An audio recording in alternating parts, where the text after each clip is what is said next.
ചികിത്സിക്കാൻ പണമില്ലാതെ കാലിലെ പഴുപ്പ് സ്വയം തുണിവെച്ച് കെട്ടി ദുരിത ജീവിതം നയിക്കുകയാണ് 56-കാരിയായ ജയ. ഗൾഫിൽ ജോലി തേടിപ്പോയ മകനെ കാണാതായിട്ട് 3 മാസമായി. തൃശൂർ അരിമ്പൂർ സ്വദേശി ജയയുടെ ജീവിതം നിരവധി പ്രതിസന്ധികളിലൂടെയാണ് കടന്നുപോകുന്നത്. ജയയുടെ കാലിൽ ബ്ലഡ് സർക്കുലേഷൻ കുറഞ്ഞതുമൂലമുണ്ടായ ബുദ്ധിമുട്ടുകൾ കാരണം മുറിവ് വന്ന് പഴുക്കുന്ന അവസ്ഥയാണുള്ളത്.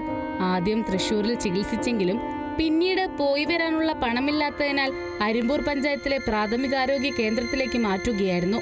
മരുന്നുകൾ വാങ്ങാൻ കാശില്ലാത്തതിനാൽ പലപ്പോഴും സ്വയം മുറിവിൽ തുണി കെട്ടി ആരോടും പരിഭവം പറയാതെ ജീവിതം തള്ളി നീക്കുകയാണ് ജയ. എനിക്ക് എന്നിട്ട് ജോലിക്ക് പോകാനൊന്നും പറ്റില്ല.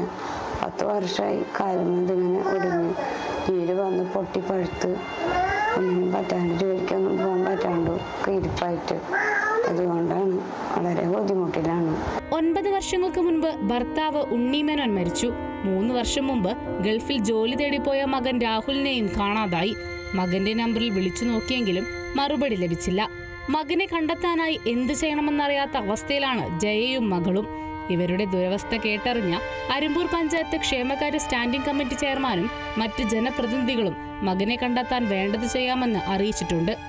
എൻ്റെ മകനെ കാണാനായിട്ട് ഇപ്പോൾ 3 വർഷത്തോളമായി. ദുബായിക്ക് പോയതിന് ഒരറിവും ഒന്നും ഇല്ലാണ്ടായിട്ടുള്ളത്. അതിനെപ്പറ്റി അന്വേഷിക്കാനും പറയാനായിട്ട് എനിക്ക് വലിയ അറിവുള്ളത് ആൾക്കാരൊന്നും പറയാം, ആരുടെ അടുത്ത് പറയാനൊന്നുമില്ല. അറിവുള്ളവരോടൊക്കെ പറഞ്ഞ് അവരന്വേഷിച്ചു, പക്ഷെ ഒരറിവും കിട്ടിയൊന്നുമില്ല. എൻ്റെ സഹോദരനാണ് നോക്കുന്നത്. ആൾക്ക് സുഖമില്ലാത്ത തന്നെയാണ്. ഒരു വരുമാനം കൊണ്ട് വാടക വീട്ടിൽ താമസിക്കുന്നു. ഭക്ഷണത്തിന് പോലും കഷ്ടപ്പെടുന്ന ഇവർ സഹോദരനെടുത്തു കൊടുത്ത വാടക വീട്ടിലാണ് ജീവിക്കുന്നത്. സഹോദരന്റെ സഹായവും വിധവാ പെൻഷനും കൊണ്ടാണ് ഇവരുടെ ജീവിതം മുന്നോട്ടു പോകുന്നത്. Kerala vision news, Thrissur.